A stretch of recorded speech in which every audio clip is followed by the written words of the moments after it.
ni hatarishi. Hiyo ndio changamoto kubwa. Lakini jambo lingine, vijana wetu hawa wanapenda sana yani ni wapuuzaji, vijiwe vingi unakuta ni wapuuzaji sana wa sigara kubwa hizi.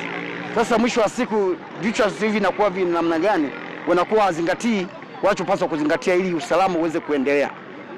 Asante tu. Kwa hiyo kosa sio la serikali, kosa ni la bodaboda ambao ni changamoto kubwa. Kosa sio la serikali, ni watumiaji wa barabara wanaotumia vyombo vya moto, hususan bodaboda na watu wa bajaji. Watu wa bajaji wametoka kwenye bodaboda, kwa hiyo akili yao bado ni ya bodaboda japokuwa wanaendesha bajaji. Kwa hiyo ni wale wale.